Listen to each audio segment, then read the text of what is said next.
Your Partner in Success Radio is a free business podcast with host Denise Griffiths. It's all about great stories, conversation, and context to help you move your business and life forward with actionable tips and advice from her guest experts. To listen and subscribe, just find us on iTunes, Google Play, or wherever you consume your podcasts. Welcome to Your Partner in Success Radio. I am your host, Denise Griffiths, and our topic today is Liberating the Overworked Manager, Time-Saving Strategies to Boost Productivity with my guest, Brian Irwin. Now, Brian is a strategic simplifier, I love that word, author and consultant with over 25 years of experience dedicated to helping organizations reclaim time, align their teams, and enhance human potential. And his actionable strategies drive sustainable growth and streamline operations. His book, which is on my desk right now, Liberating the Overworked Manager, provides proven tools, for managers to regain their sanity and effectiveness in a very demanding workplace. And he created the Liberated Managers Network, which is a free community where you can share challenges, help others, and learn. So join us today as we explore insights from his extensive expertise and learn how to transform your management approach. I would suggest you take notes, lots of notes. Good morning, Brian. It's good to have you here today. But before we get started, can you share with our audience a bit about you and how you like to show up in the world? Yes, absolutely. Thank you very much, Denise. I appreciate you having me here and providing a platform for me. So my background is well, first of all, I'm located in the Pacific Northwest, the nice rainy Pacific Northwest area here. It's very beautiful. Um, my background is I come to this work from the engineering and technology sectors. So my original background is in electrical engineering. I did a lot of work on uh, the Navy's strategic missile defense program way back in the day, and then made my way into project and program management, ultimately ending up in a position where I was, for the past probably 15 years or so, I have been doing agile transformation work and agile consulting, meaning I essentially help organizations transition from a traditional waterfall approach of working where you have requirements that you gather and then you go into another phase of a project and then another phase and another phase, and it takes a long time to deliver anything. An agile approach is much different where you create something in a shorter time frame, a shorter duration. You show it to someone, get feedback on it, and you iterate on that feedback. And it tends to work much better than a traditional approach where you wait a long time to see results. So it's the issue with that is traditional organizations are not structured in a way that supports working like that. It's typically a lot of dependencies, a lot of handoffs. And I found that in helping people inside these organizations make this transition, I discovered that a lot of the managers in the organizations not necessarily didn't know how to work this new way, but didn't necessarily understand their work and function as managers.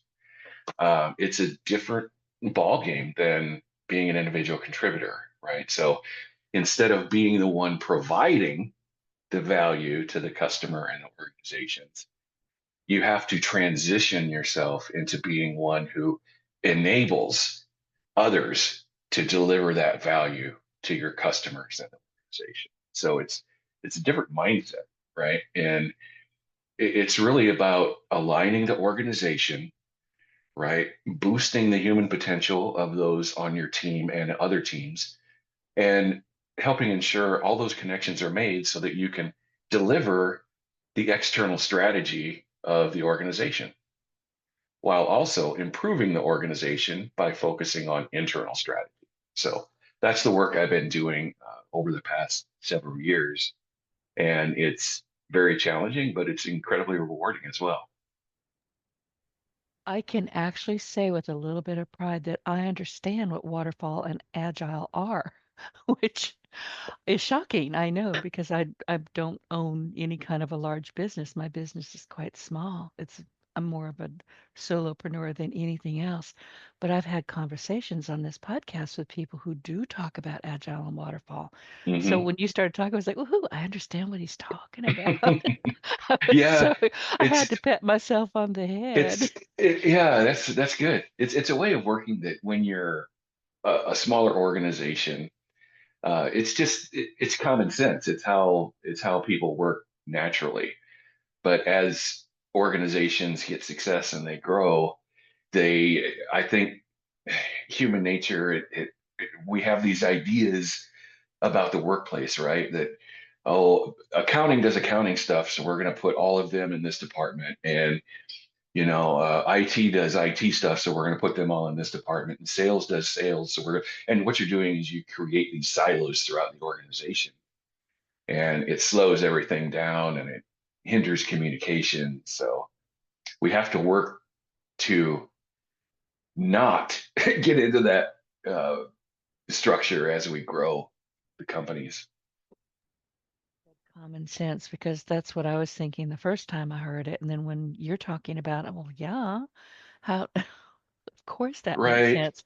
But I wanted to mention I mentioned earlier that you sent me the book, Liberating the Overworked Manager, and I really appreciate and I think I shared this a little bit ago in the green room before we went live that you had sent the nicest personal note in that book, and I really appreciate it. And it's part of the book. It's not coming out of there.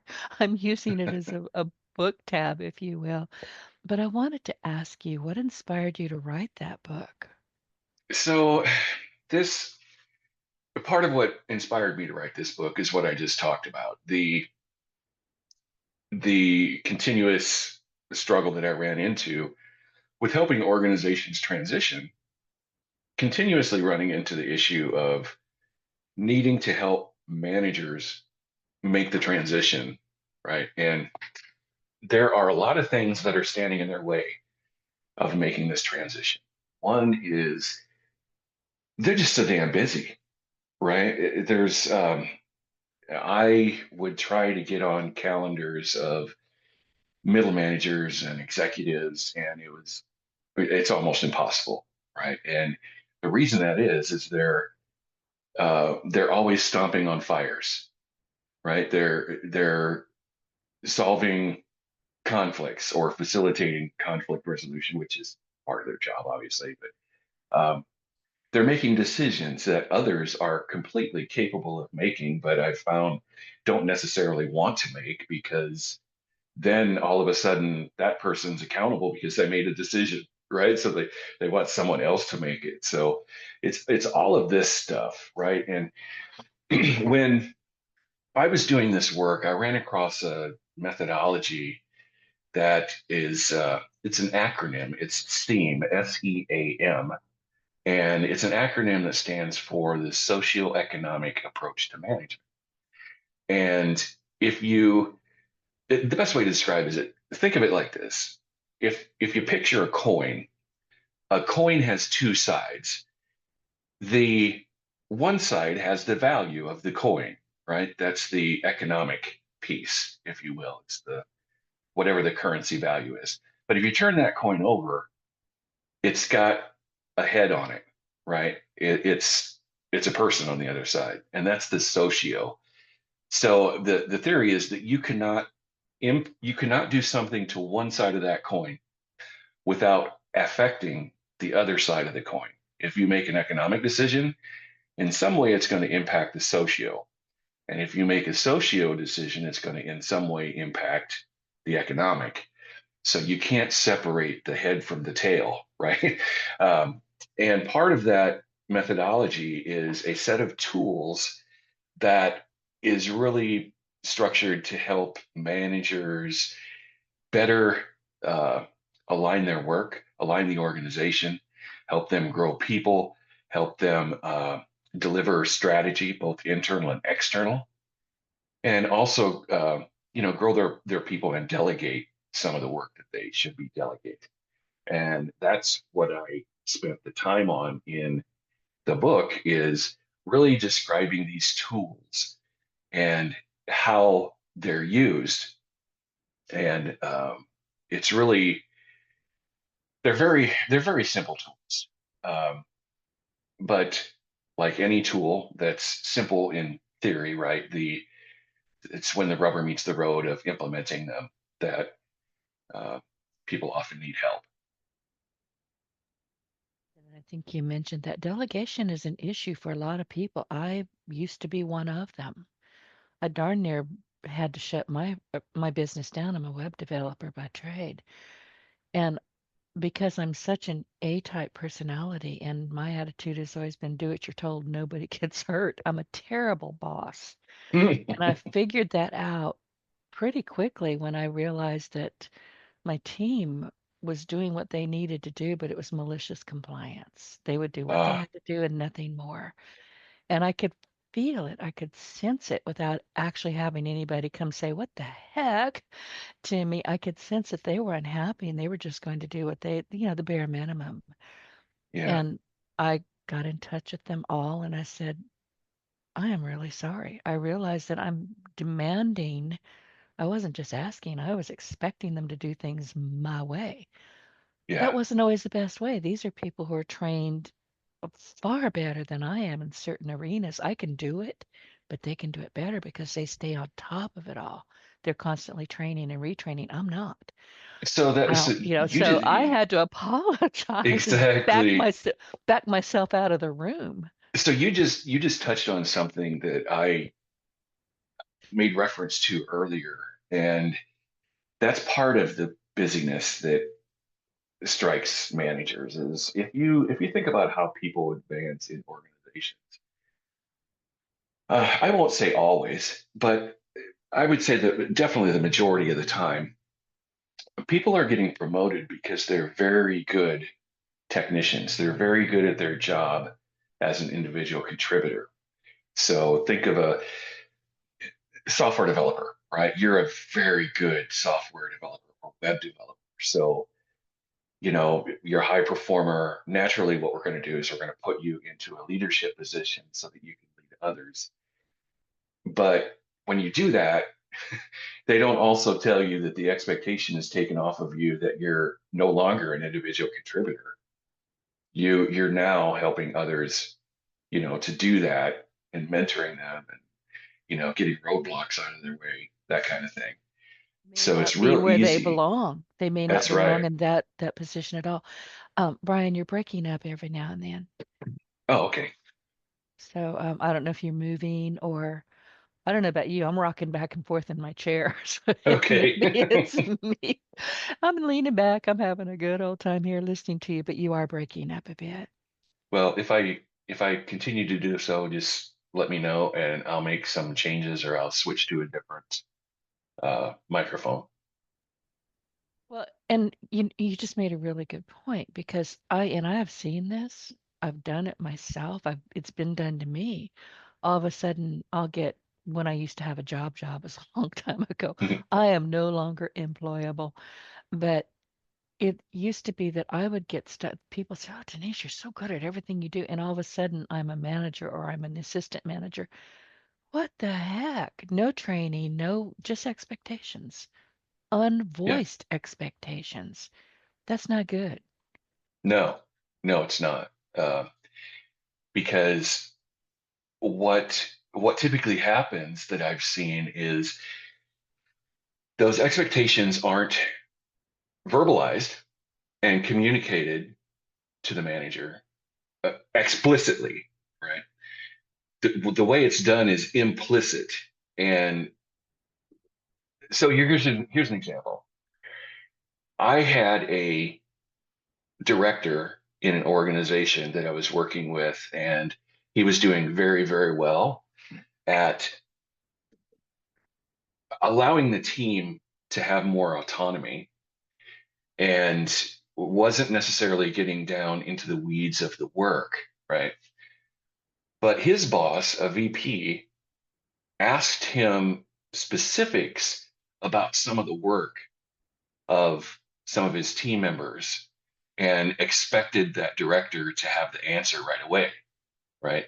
So what that did is that implicitly communicated to him, oh boy, I better know what's going on with the work at any time so that I can be able to answer these questions, right? So it set that expectation that I need to start driving this and understanding what's going on, right? And you can understand what's going on without being totally in the weeds. And that's really the secret. Sense because I mean, if you're not communicating, and I think this is one of the biggest problems that humans have is communication. Yes. We think we told you something. Maybe we did, but maybe it didn't quite land the way you thought it did. I mean, we hear what we want to hear. We really Hmm. do.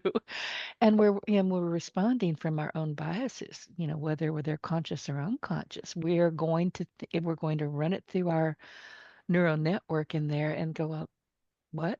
What the heck was that? But the problem with that response is nobody follows up and says, I didn't understand a word of that because we're embarrassed. Yes. So, Yeah. there's that. But I wanted to ask you, and we were talking about delegation and, how people are not maybe really where they should be, but what are some effective strategies that you can recommend for managers to empower their teams through delegation and communication? I'm going to keep hammering on that. Communication is key to everything. Right. Um, so a few things. First of all, I'll mention that I did talk about that seam approach. That's where these tools originated, and it's an approach that evolved out of France. A gentleman named Henri Saval, who did a doctoral dissertation on it way back, I believe, in the 70s. So it's very old. It's got thousands of case studies now with data to back it up, and it works. A part of what that does is it looks for hidden costs within the organization. So I would go in and interview maybe a team of 9 people and the supervisor, right? So total of 10, perhaps. And you ask them in different categories, right? Strategic implementation, uh, work organization, and a few others. What's not working as well as it could? And you just listen and you allow them to have a voice and ask follow-up questions. And really what I'm doing is I'm listening for what's not being spoken, but I think is there, but also hidden costs, looking for waste. Um, One of those categories is called the 3 C's, which stands for communication, cooperation, and collaboration. So it's those 3 things. You have to have really all three. Um, if people would communicate less and collaborate more, I think we'd collaborate and cooperate more. I think we'd be in a better place because those 2 things require feedback often, right? Where communication can often be one way. Um, However, here's a story for you, an example, and I mentioned this in the book, I believe, where I came into an organization and I was hired as an employee into this organization. And I asked my manager what level of authority do I have to make decisions, right? At what point do I need to defer to you or to someone else to make a decision? Um, and I got a blank stare.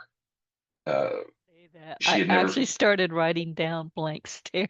keep yeah, keep going. she had never been asked that question before.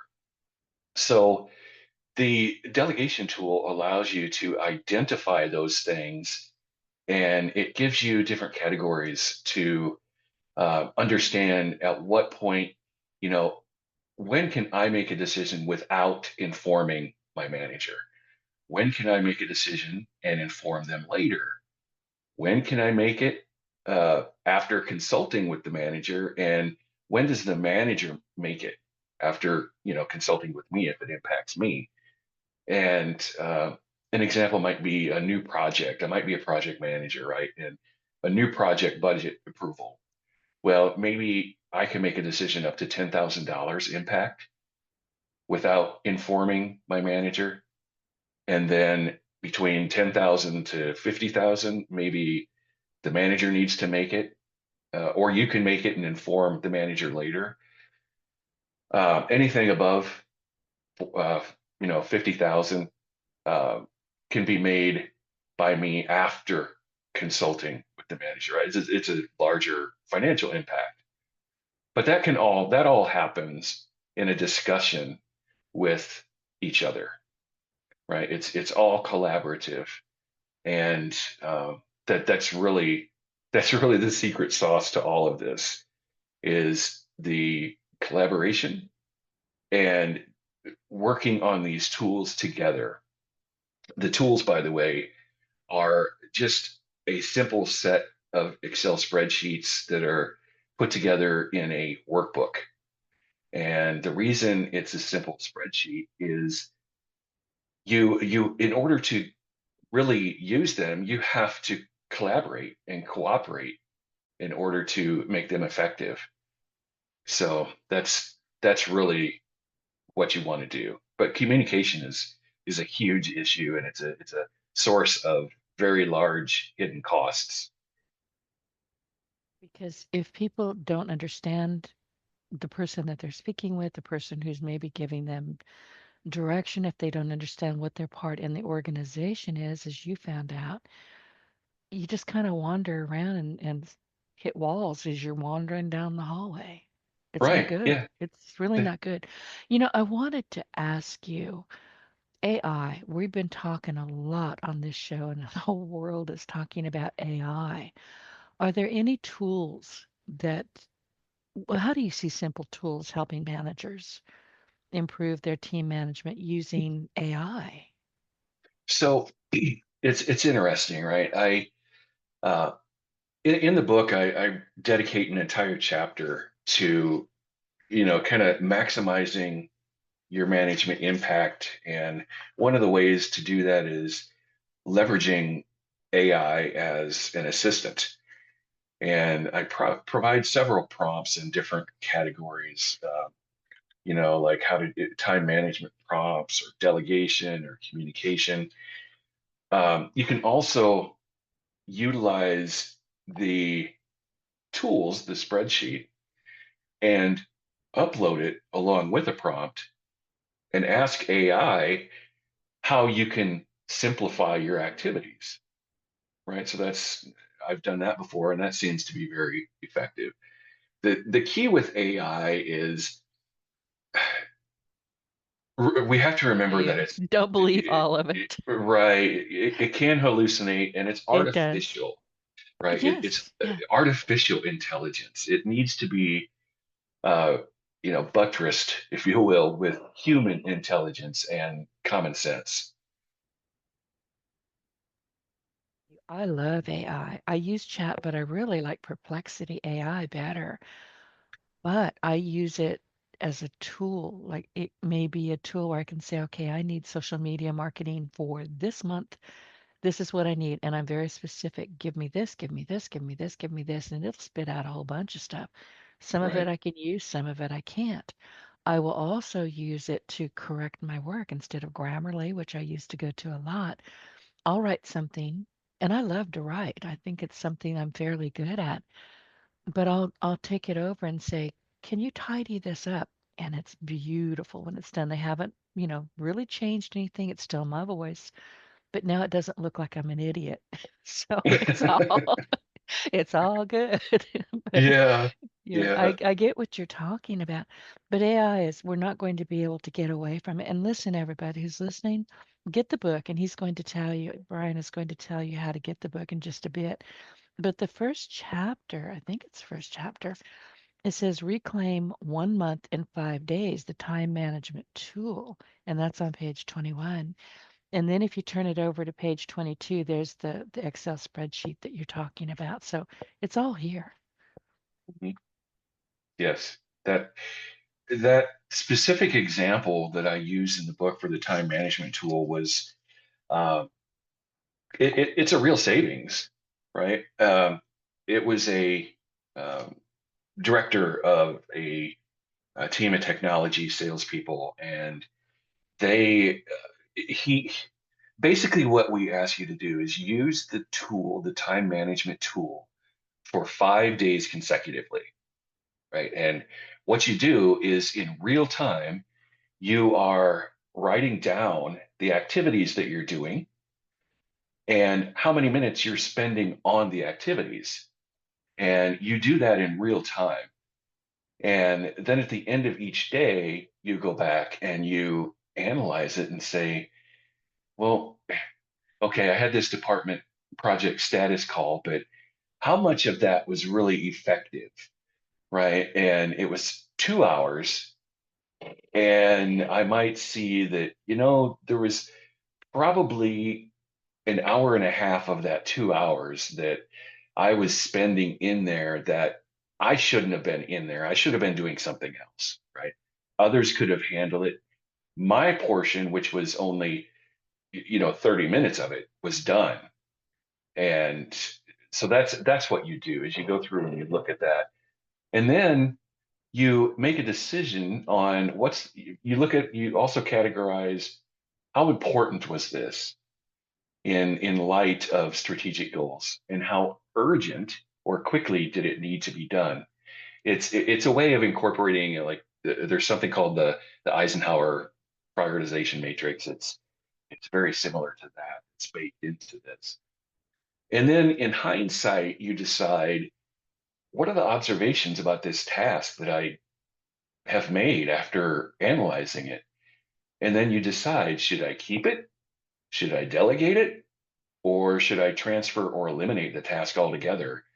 And this gentleman who is the director of the technology sales team discovered when he analyzed it over 5 days, there were recurring meetings in there that were largely informational that he did not need to attend.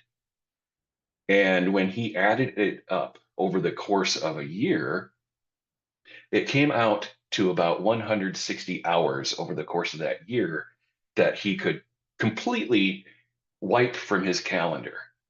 And that 160 hours, that's 4 working weeks of time that he's reclaimed to do something else, like help help align the organization, help develop his people, help deliver internal and external strategy. That's that's significant, you know. Time is that. Yeah. What key changes did he implement? Did he just say, I'm not doing this anymore? Or Um, did he just say, listen, some of this could be an email? What did he yes, do? yeah. So both of those things. He did have some tasks that he eliminated. There were a few others that he delegated to other people um, that were his peers. And so, for example, there were a few meetings that all of them were going to, but not all of them needed to go, right? Just one from the team of his peers could have went and then disseminated the decisions or whatever email afterward, allowing everyone else to go do something else at that time. And there were other things that he just completely eliminated because it was, busy work. He he set up email filters that would allow him to look at important emails and address those right away. Um, if they were from specific people who needed answers right away, right, that would uh, send him a notification. Others would be filtered and directed into other mailboxes that he could look at later as he had time. So there's many things that you can do, right? And time is that one resource that it's just going in one direction, right? And you don't get any more of it. And I wanted to ask you, just scroll down, I had written myself a note. I think you mentioned in the book that people should be led and work should be managed. It seems like I've seen that a number of places. Can you elaborate on that philosophy and its implication for modern management? Because honestly, people don't want to be told what to do. I'm one of those people. I argue with my nav system. She tells me to go left, and I tell her she's not the boss of me, and that's the end of it. I go get lost. But I left 15 minutes early, so I could get lost. But I agree. People should be led and Hmm. but work should be managed. Let's talk about the difference between those two ideas. Right. So the thing that I bristle at is that you can, manage people. My job is to manage people. Well, not necessarily. People,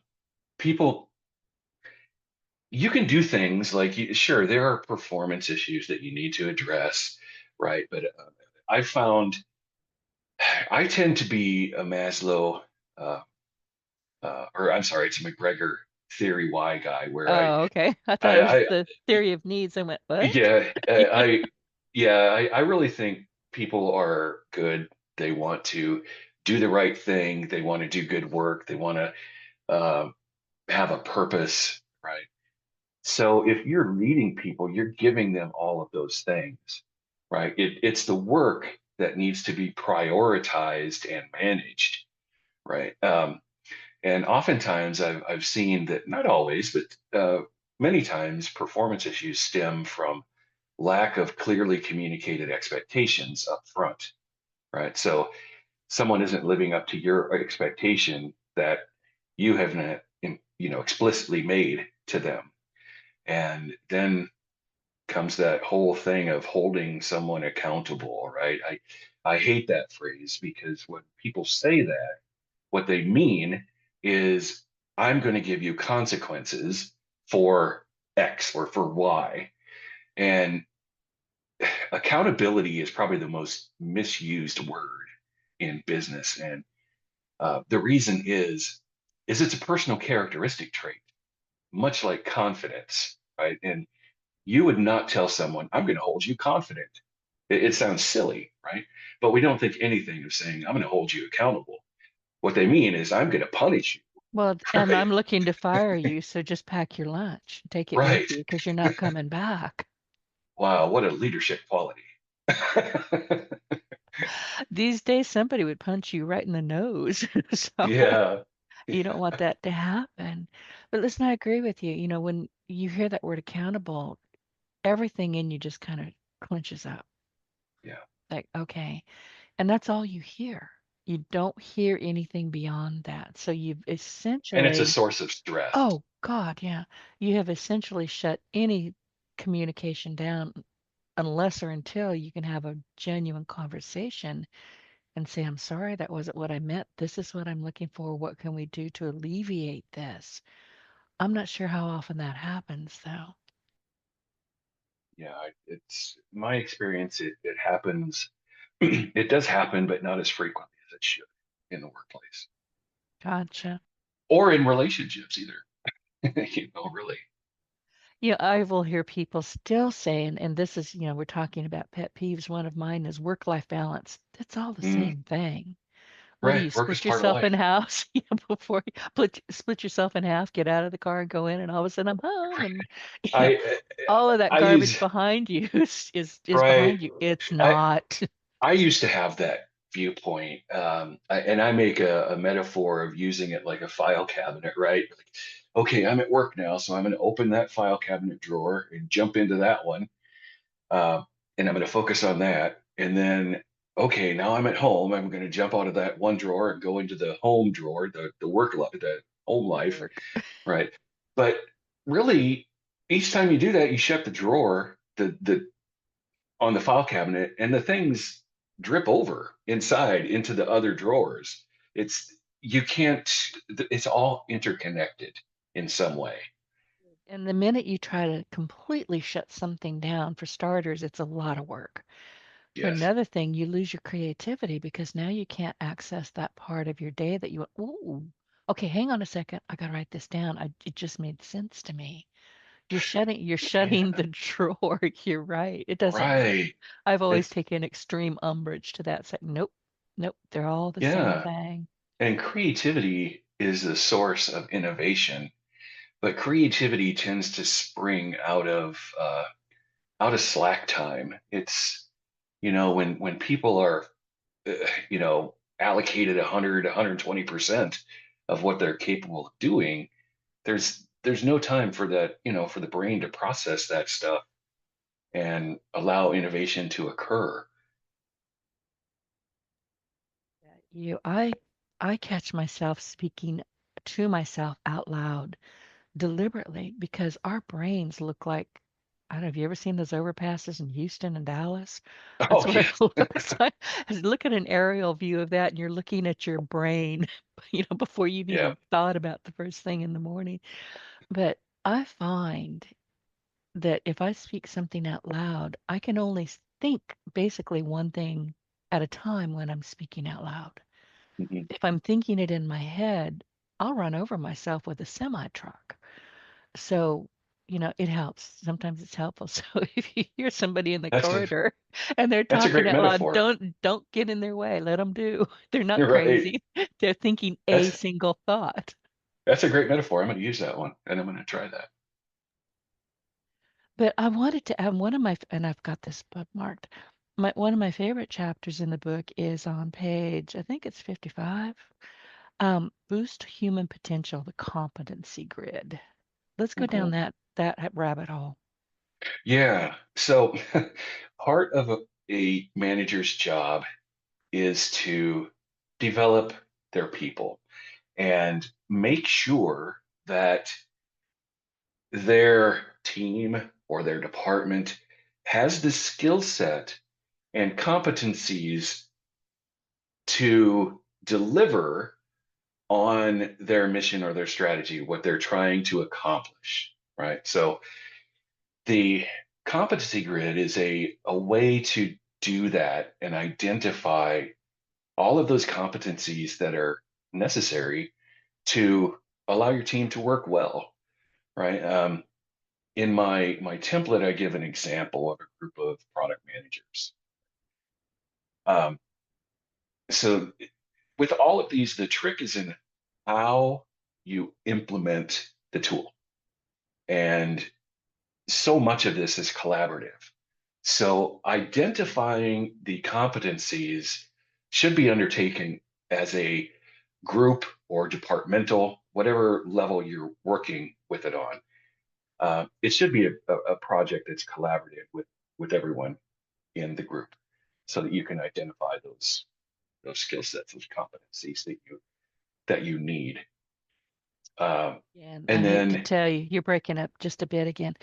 And oh, I would, if I were to, and I'm looking at your grid, I would actually title this, I make it easy to collaborate and integrate our work because it's so mhm, important.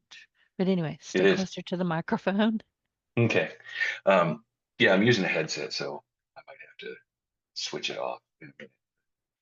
Um, so the first part is identifying those competencies, and one specific part of them are future competencies that you may need. Right. So a year ago, 2 years ago, someone could have put AI down there as a future competency and started developing their people. Right. So the first part is identifying the competencies. The second part is the people themselves self, uh, kind of putting their um, level of um, skill to each competency. And in the tool, it has a drop down box from 0, where you have no knowledge of a particular competency, to expert, which is level 3. So it's 4 different levels of competence. Um, what this allows you to do is identify gaps in the competencies that are required uh, across the people in your organization that you're working with, or your team.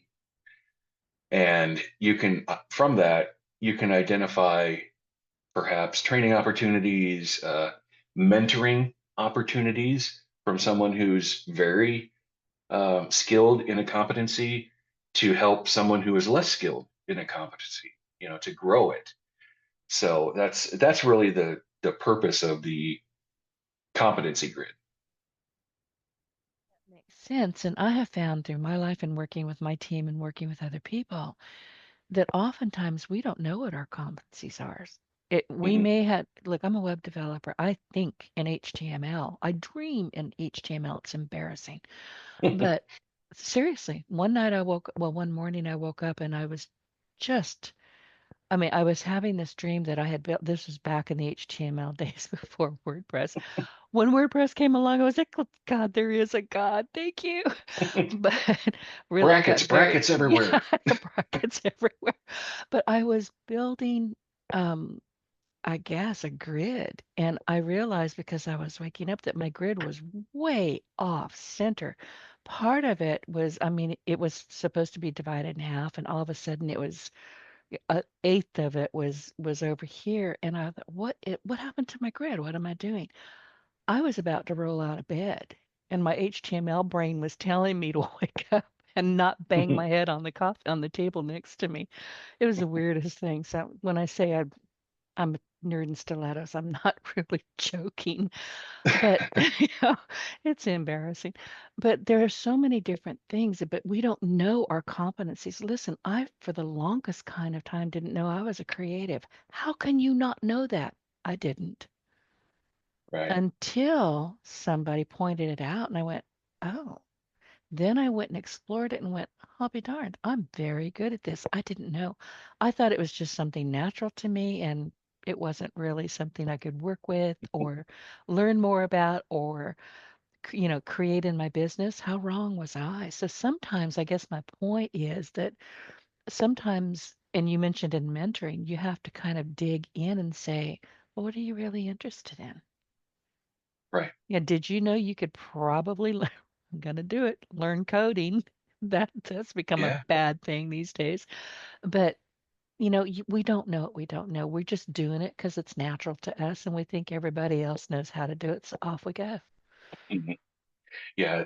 This also allows people to, um, after people self identify their proficiency in these different skill sets, have a discussion with the manager. And as a manager, I would be asking, look, you're low in this particular competence. Um, I don't necessarily agree or disagree. It's your self assessment, but is it something that you want to learn and grow and do? Because it might not be. And someone else might be much more keen to doing that particular thing. Um, because doing every job has things that you don't want to do, right? There's aspects of every job that people, don't like. But if it's your primary thing that you're working on, that's nowhere to be, right? Right, right. You better have a chat with somebody. Right. What future trends? We're going to run out of time here pretty soon. Future trends. What trends do you foresee in management practices over the next few years using AI, talking about employee empowerment and productivity and responsibility? What do you see happening? Oh boy, uh, I can't remember. Sorry. Yeah, I'm looking for that crystal ball. I can't remember where I put it. Um, And I that does promised not you I bode well. wouldn't. I promised no gotcha questions, and I just accidentally threw one out. Oh Sorry. no, that's totally fine. Um, I believe that um, so there are a lot of the technical things coming around with, AI is all the buzz right now. However, I really believe that there's going to be more of a need for the human aspect of management and really being able to connect with their people and their workforce in order, um, to grow them and to develop.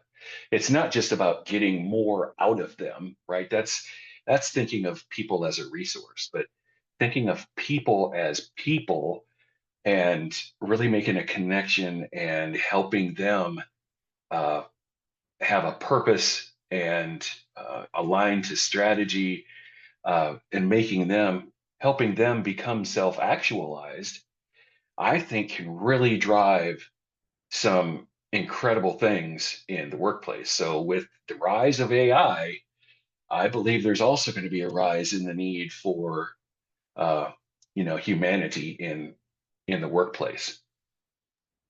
Argue with you about that. I think so much of what we read or hear about these days is the dehumanizing of practically everybody's. If I'm stupid enough to get on Twitter before I get to work in here in my Hmm. office, it kind of ruins my day. So I don't do it anymore. And I like Yeah. Twitter, but I have to be careful what I absorb over there because people seem to get really nasty behind a keyboard, or they're, hey, I'm here to help you. I'm going to advise the nasty people on keyboards, knock it off. You're not doing yourself any good. You're So actually hurting yourself, yeah, by that's right. spewing all that animosity and antagonism and just sheer nastiness. That's not helpful to you There's or a to anybody else. That's right. There's a sense of shelter behind a keyboard or a profile, much like road rage when you're in a car. You feel safe inside of that car, right? But uh, that's Yeah, still another person on the other side. right. You don't know what kind Right. of day they're having. So, No, no. I live in a very small town. It used to be a village. Now it's a town. We grew up. But at some point years ago, there was a bunch of honking and yelling, and I think we were at a four-way stop, and nobody knew what to do. And this guy across looked at me, and he flipped me off, and I looked at him, and I blew him a kiss, and it startled the heck out of him. So probably angered him more. he got this look on his face like, oh, Oh, okay, never mind. I didn't mean it. So now, anytime anybody wants to get ugly with me, it doesn't happen often in public. I just blow them a kiss and keep on going. oh, there you go. Perfect response. Bother me, I'm not going to allow it. So, There but you go. yeah, that's completely different from what we're talking about. Sorry, I got carried away there. Your book, is there any particular chapter? Because I'm hoping that people will download it and you'll tell us about that in a minute. Where do you want them to start? I'm going to say right now, people don't start at the beginning. You hope they will. You hope they're going to go to the first page of your website. They're not. They're going to go wherever they want. So, where would you like people to go to kind of get a feel for what you're offering? Um, well, I'm one of those. I'm guilty of that, right? um, what I would start. Uh, so here we go at from skepticism to success, conquering the status quo. So I put at the beginning of that chapter a number of quotes that I've actually heard, right? The majority of my day is spent on escalations. It's just part of my job. It seems all I do is answer email. It's just part of my job. Half of my day is spent explaining roles to people. It's just part of my job. I've heard all of these things, right? And I kind of debunk in that chapter why those aren't valid excuses and how the tools will help you. The other one, if you want to make an immediate impact with your team, jump back to the chapter that talks about grow team cohesion on a deeper level, because I provide four team exercises that are pretty easy to facilitate and uh, helps to grow a connection between people on your team, because you're displaying and they're displaying vulnerability in a group setting. Um, an example is writing a letter from your younger self to your present self, so that you write with your non-dominant hand and preferably in crayon or marker. And you talk about all about your dreams that you wanted, that you had when you were a kid. And then you share them with the group if you want to.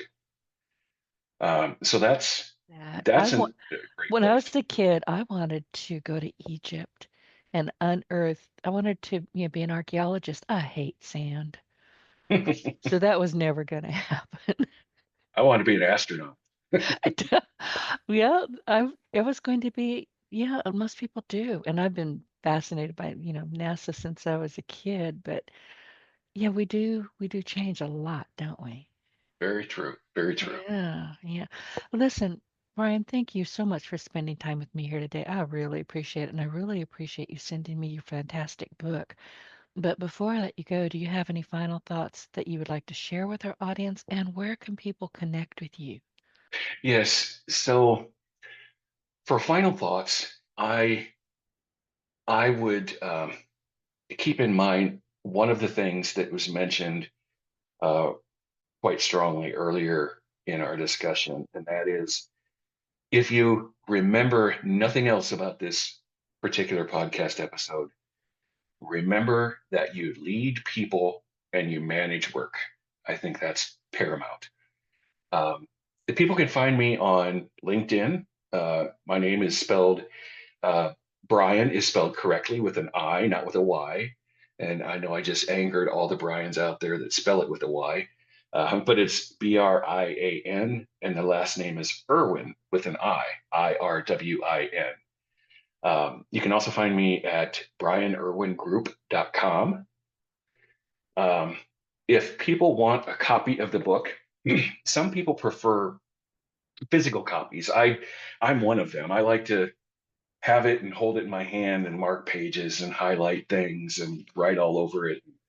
Um, so I like physical copies. You can get it out on Amazon. It's available in paperback, hardcover, as well as Kindle version. Or if you just want a PDF version, you can download it for free at brianirwingroup.com/book download. I want the physical book. I've got hundreds of books in this room. I've got three bookcases. I'm going to need a bigger house, but I've got three. I've decided, but Bigger I'm house, going, more stuff. yeah, more books. But I've got hundreds of them in here, and they were all gifted without fail. Every book in here came from people like you, came very gracefully onto my podcast, and I appreciate it. Well, listen, everybody, if you are ready to transform your management approach and reclaim your sanity as a leader, grab your copy of Liberating the Overworked Manager on Amazon today, or download it as he just gave you the information, and I'll put that in the show notes. And join his community. Brian, you didn't mention this. You have a community at the Liberated Managers Network? Yes, I did not mention that because I kind of archived that community. Oh, If okay. if it was hosted on School, SKOOL, and it's a subscription based service, and it just got to be pretty expensive for me. And however, It's still it, there. I went and looked at it. yeah, if there's enough people that are interested, I'm totally open to starting it up. The thought was to share stories and give each other Right. personal advice and support. Yeah. Well, I wanted to ask you about that because I wasn't sure. Anyway, don't miss out on this opportunity to boost your effectiveness and empower your team. Get his book, download it. brianirwingroup.com/book download.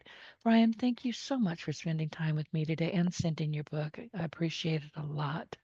I appreciate you sharing the air with me here, Denise, and I wish everyone out there all the best. Oh, it's been my pleasure. Thank you. Thank you. Get your voice heard. If you would like to launch your own far-reaching podcast, contact Denise Griffiths at yourofficeontheweb.com and go to the podcast tab.